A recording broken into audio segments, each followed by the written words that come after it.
അതായത് V D Satheesan ഉദ്ദേശിക്കുന്നത് ഈ സോഷ്യൽ മീഡിയ മാധ്യമങ്ങളിലും സാമൂഹിക മാധ്യമങ്ങളിലും ഒക്കെ വന്ന് റീൽസ് ഇട്ട് കളിച്ചുകൊണ്ടിരിക്കുന്ന ആളുകളൊക്കെ വന്ന് മത്സരിച്ചു കഴിഞ്ഞാൽ വിജയിക്കുമെന്നാണ്.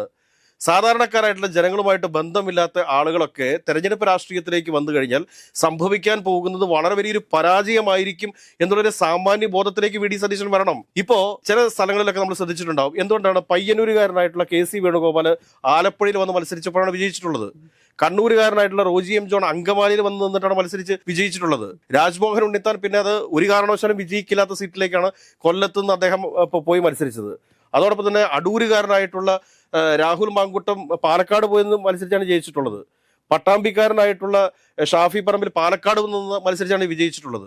അപ്പോൾ പലരും രാഷ്ട്രീയ അഭയം തേടി മറ്റു പല മണ്ഡലങ്ങളിലേക്കും പലായനം ചെയ്തുകൊണ്ടിരിക്കുന്ന സമയത്ത് വി ഡി സതീശൻ ഒരു കാര്യം പ്രഖ്യാപിക്കുന്നേ, 3 ടൈം ആയിട്ടുള്ള MLA മാരെ ആരെയും മത്സരിപ്പിക്കില്ല എന്നൊരു തീരുമാനം എടുക്കാൻ വേണ്ടിയിട്ട് വി ഡി സതീശന് ധൈര്യമുണ്ടോ?